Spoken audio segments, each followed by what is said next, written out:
Hello, what's up, everyone? My name is Shannon Chane, or Shay. You can call me whatever, and welcome to my YouTube channel. I know it's been a while, but here today we're going to be talking more about friendships. We're gonna have five speakers, and they're gonna introduce themselves before they answer some questions. So, without further ado, let's get right into it.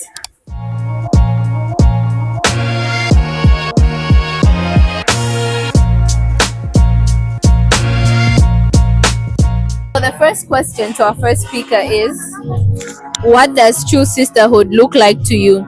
I don't understand the question. I don't know what I'm supposed to say.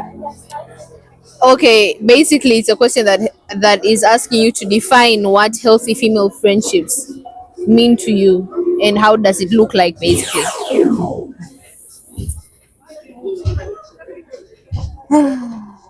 Hi guys, Donna Black Hello. over here. Um, I think true female friendships and sisterhood they revolve around loving each other, helping each other at Mm-hmm. all times. Um, I think just being there for each other because when you're older, there isn't much you can do for the other person but be there. There are some problems that your friend, your girlfriend are gonna face, Mm. and you can't help them, so you can only be there for them. So I think for me, the biggest part is just being there for them. Okay. Da Vinci here. Uh-huh. To me, I'd say that it's basically like true sisterhood. To me, is basically being able to just like be yourself around like your people, and if you're not like the right person or like you're not doing like right, being able to like of course like be there for one another, stand up for one another, and of course if there's we're not perfect beings, but being able to call one another out and also not like feel attacked and anything, but also see like, okay, this is like a person that's looking out for me, because like, I mean, at the end of the day, sisterhood means family. So yeah, I feel like that's what sisterhood is to me. Yes. I'm Shanae. You know me. You can call me whatever. Shannon Shay Shanae. And to me, true sisterhood is basically a family outside your family. It's having a second home, a place where you can be yourself without the fear of being judged, a place where you don't feel excluded, you don't feel judged, you don't feel like you have to be a different person to be able to coexist with. And yeah, basically sibling like level of friendship. That's what I feel like true sisterhood is, and friendship. Okay, we move on to the next question. Question number two. What is one boundary every female friendship should have? I think every friend group should respect each other's boundaries and people should learn how to say no.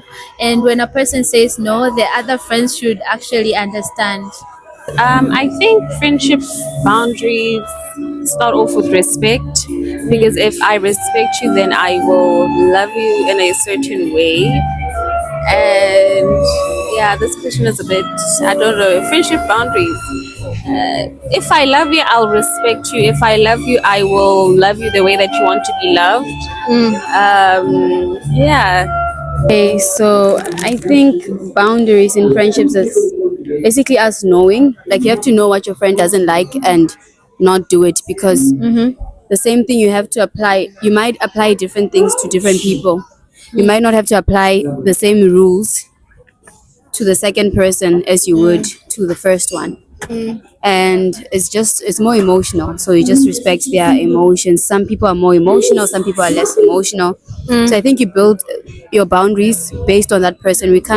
I feel like we can't make them concrete and simple and say these are the boundaries, because they're different for every person. Okay. Yeah.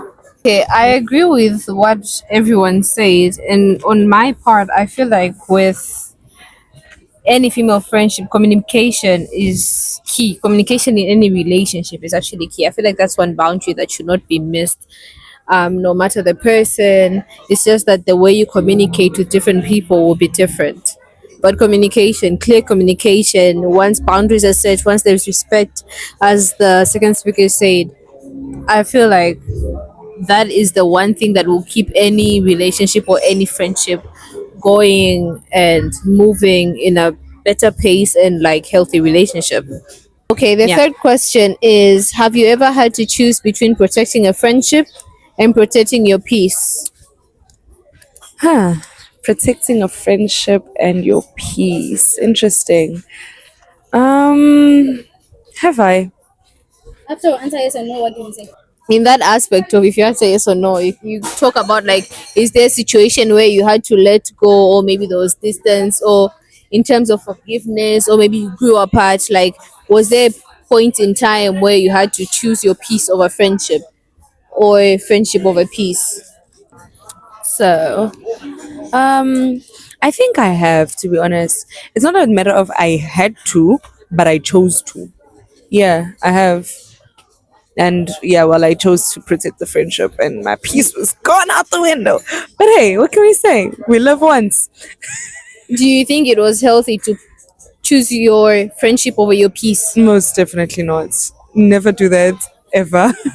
Most definitely not.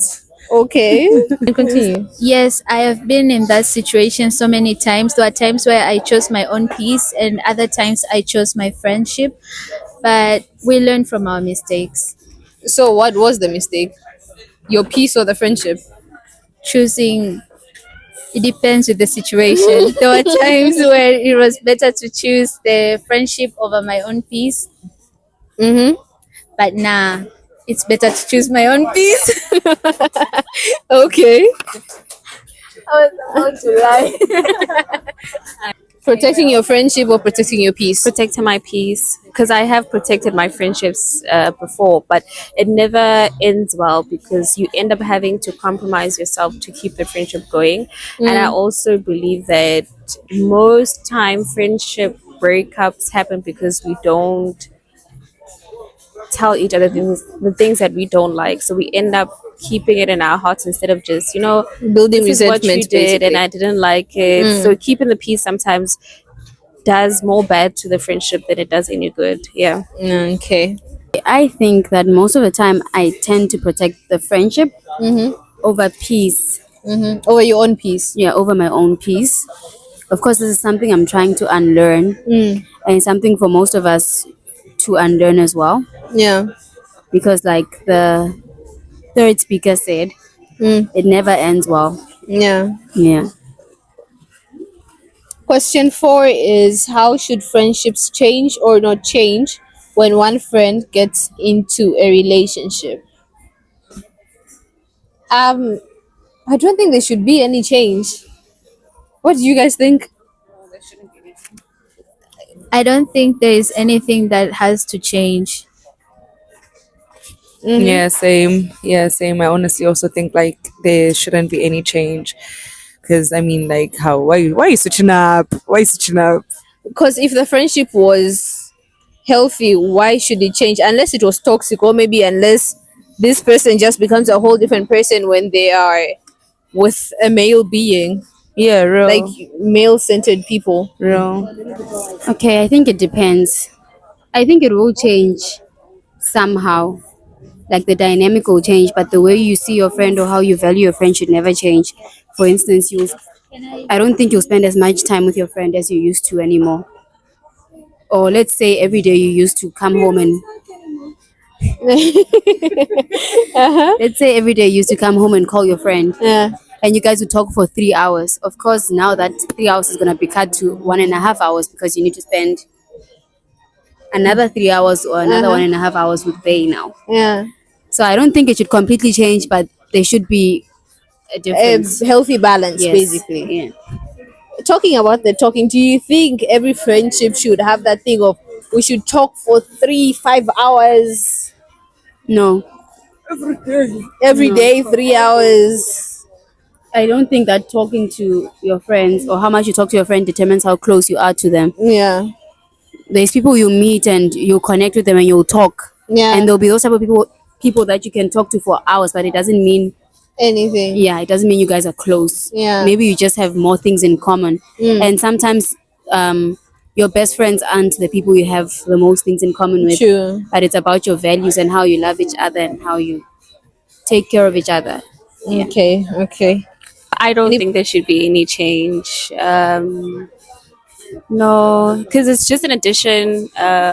In additional additional person, relationship, yeah, in basically. your life, so it shouldn't change how I relate with you or my friendship. The Mm. time that I get to, okay, obviously the time thing, I would not be spending as much time with you, but it doesn't change anything. Like I still love you. I still, yeah. Yeah. Okay. Is confrontation necessary in healthy relationship? I mean, friendships, or can you just let things go?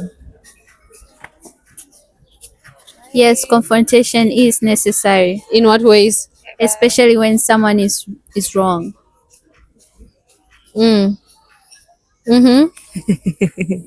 If it is healthy, there has to be confrontation. Because I mean, if there's no confrontation, it's like you're just bottling things up inside a lot, and it's like, okay, fine. How is it healthy? I mean, I feel like the whole dynamic of a healthy relationship or friendship or whatever is basically the fact that there's no toxicity. You Mm. understand? And imagine if you're holding things inside, you're technically being toxic to the next person. Building Because resentment. basically, you're Yeah. basically building resentment to the next person, and that's not okay. That's not healthy at all, at all, at all. So yeah, most definitely tell the person when they're wrong, tell them. Even if it's just like it can be like of course you need to like understand like how your person is or like your friend is. Yeah, but Mm. good team.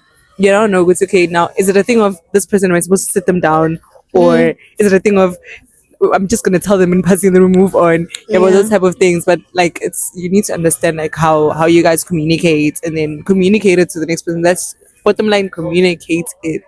Whether it's fast, whether it's a whole entire conversation, whether you write down everything. Bottom line, say it. Say it with Okay. your chest. Okay. Very necessary. It's very, very necessary because a lot of misunderstandings happen because we don't communicate Mm. our feelings and our needs, because it's not even about maybe you did something to me. Sometimes I feel some type of way with the way that you treat me, or Mm. so it goes with needs, it goes with maybe there's something that you said that I didn't like, there's something Mm. that you did that I didn't like. It's good to cash things out, because if you don't, then like I had said previously, it builds up resentment, and you know it just becomes a very toxic environment, and friendship should be love. Yeah. Okay. What's one lesson female friendships have taught you about yourself? I would go first on this one actually.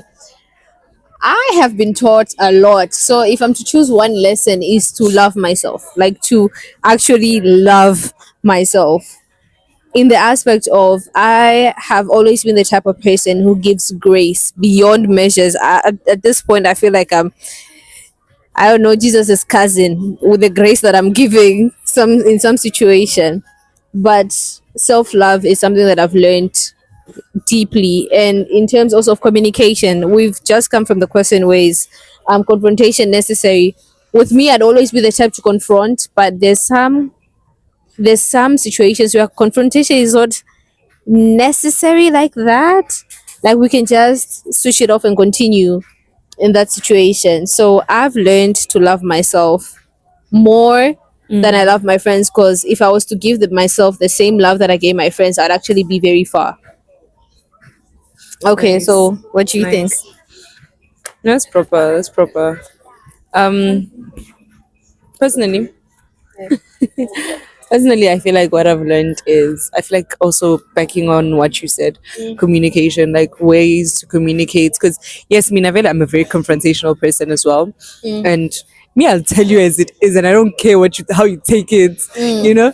But I feel like female friendships have taught me like to like kind of like a bit know how to say it in different forms and in different ways, you know.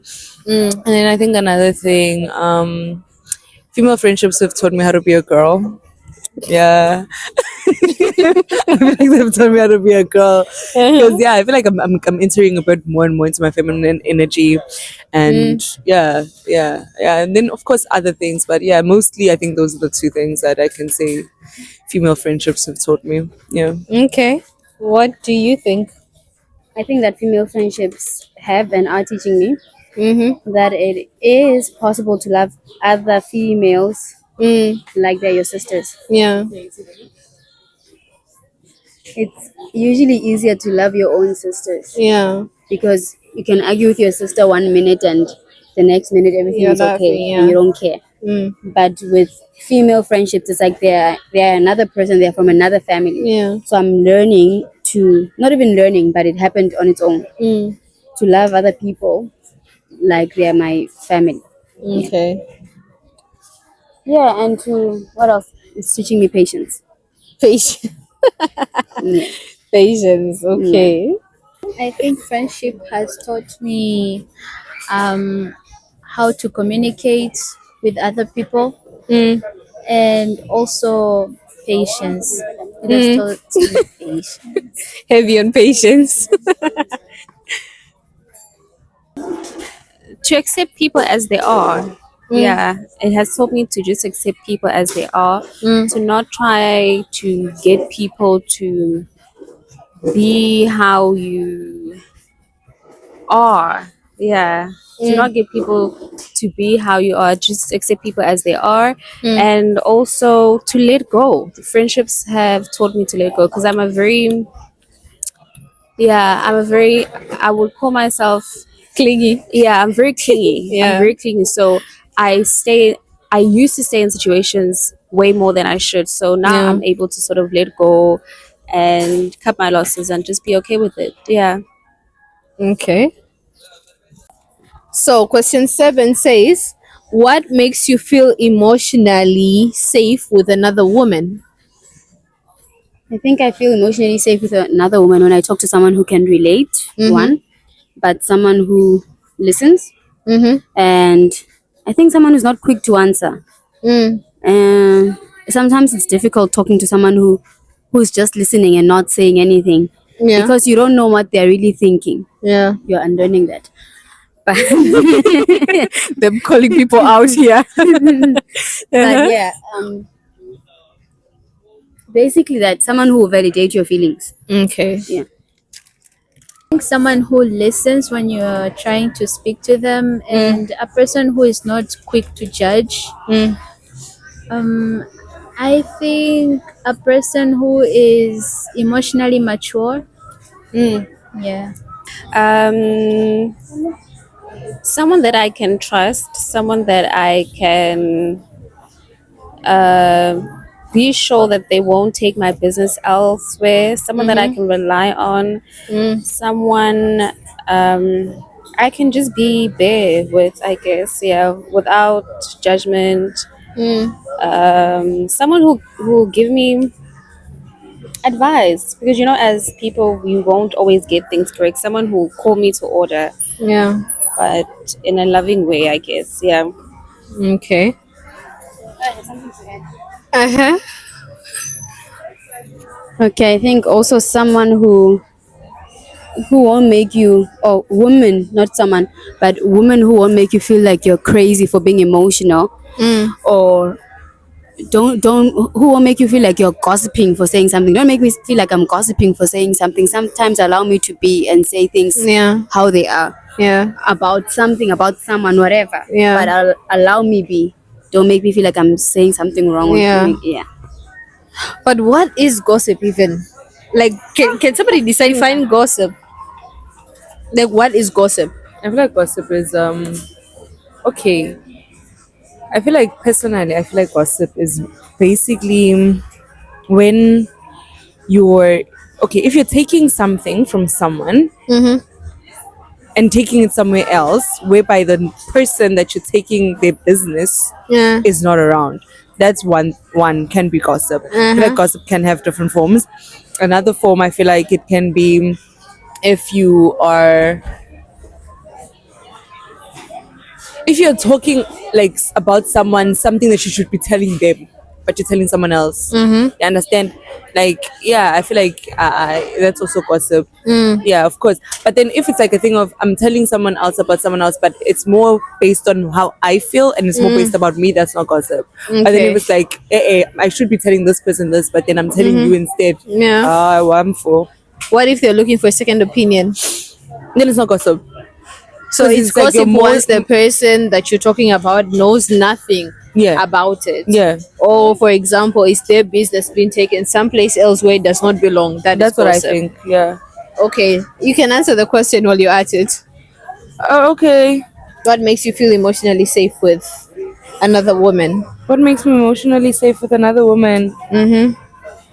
I feel like if a person cares, if they show me, and if a person can show me that they care enough, I can be emotionally safe with that person. Because personally, I feel like it can take me a bit to kind of like start um saying like speak about my emotions, because emotions to me, speak about emotions on its own is just like difficult for me.